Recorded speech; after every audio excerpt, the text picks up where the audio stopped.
Welcome back to Stingy's Traeger Tabletop. This is Stingy, and on the table is my Kel-Tec Sub 2000. This particular Sub 2000 has been with me for the past year and a half, and it is chambered for the 9mm, and currently it is set up for the Beretta 92 magazine. Now, when I first purchased this was actually set up for the Smith & Wesson 59 series of magazines. I have found that while the factory magazine that came with the Kel-Tec worked 100%, that the factory magazine that came with the Smith & Wesson 59s, however, did not work as well, and I was getting a lot of jams. So I decided to write Kel-Tec, just email them, and they were kind enough to send me a replacement mag catch, and for my particular model, this is different from the Glock version. I can actually change out the mag catch to fit the Beretta 92, Smith & Wesson 59 series, and also the SIG P226 as well. Now, as you see it here, this is not the stock Kel-Tec Sub 2000. You can see I've already done some customization to it. Unfortunately, I did a lot of these customizations prior to starting the project with Traeger, so I'll probably do another series of videos on how I did the modifications. And obviously, one of the ones you can see right now is that I put a optics rail here. I mounted it to the barrel by notching out the polymer forend here to make room for it. And also, if you look, I have also notched out the hood for the front sight. And the reason why is because once I had the optics rail mounted, I noticed that the hood was getting in the way of the red dot that I was placing on here, and I actually do not have that red dot here with me right now, but when I was looking through the red dot sight, I noticed that the dot was landing onto the hood in the front here. Also, another modification that I've done, and you'll notice, is the front sight here. Now, the sight that it came with was that dull pink, or and depending on when you get it, sometimes it was a dull green front sight. It wasn't very bright. But what I did was I went and got some high fluorescent acrylic sheets, and I cut it out to the same shape as those as the factory sight, and I put it in here, and you can see how bright it is right now compared to if you actually have a Sub 2000, then you know what I'm talking about compared to what it looks like when it came factory. Now, even with these modifications and everything, this is still a relatively lightweight pistol carbine, probably the lightest one out there in comparison to the Berettas, I believe the CX4s, definitely lighter than the High Points and a couple other ones out there. And let me just put it on the scale real quick. And this is with the aluminum rails installed, and let's just throw on a magazine as well. Total is just 4 pounds 8 ounces, so basically 4.5 pounds. So definitely a very portable gun, or portable carbine. As you can see, you can fold it up, and will serve very well as, let's say, a truck gun, or for backpacking, you know, woods survival gun. And 9mm, not too heavy to carry around.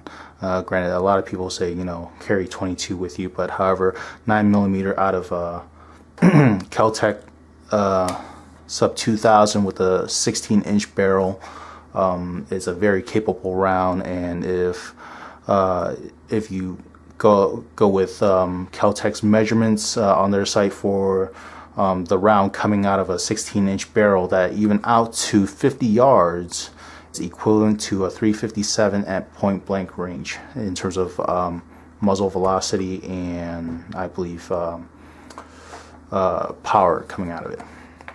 Now I have a couple of sights, actually a couple of targets here, just to show you. They're at 7, and actually no, both of these are at 15 yards with different ammo. And one is with the Federal Bolt brass, and this is prior to adjusting the red dot sight, and these were all shot with red dot sight at 15 yards, and it was bench shooting, and you can see that they group actually pretty well. And if I took my time a little bit more, I think I can do a little bit better.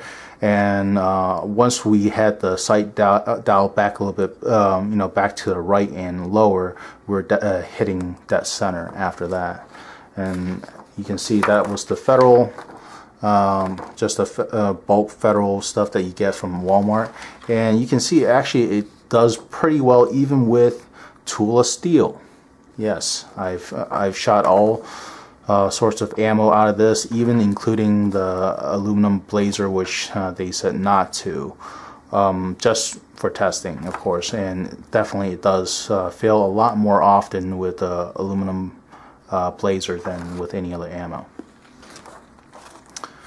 Definitely a very interesting carbine to have in the project, and you will see a lot more customizations as I have other ideas that I want to do to this particular carbine. And also I will do another set of series of videos demonstrating how to modify it as you see it here, to put the optics rail and how to modify your front sight to make it a little bit brighter and more visible for shooting with just, you know, irons. Hope you enjoyed the video. Again, please subscribe for more fun gun projects and reviews. And we're just a couple of city slickers trying to work this out as we go. Alright, 10 rounds of Federal brass through the Sub 2000.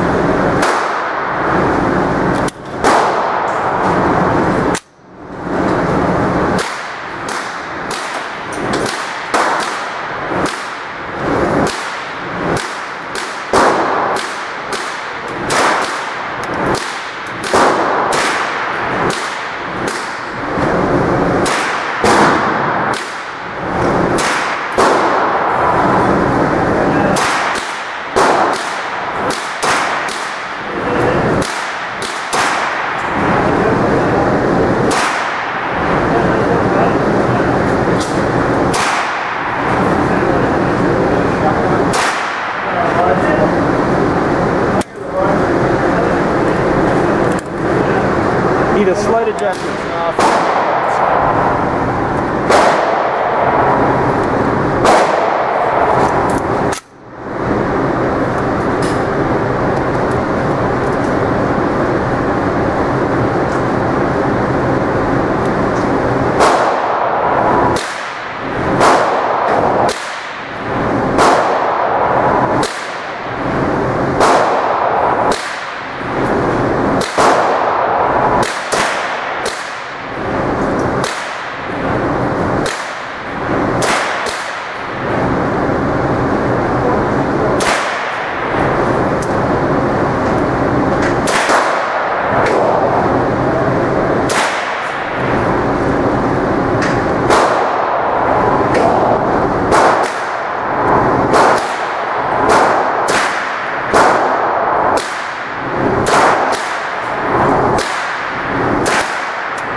Sub 2000 and some yes, Tula ammo.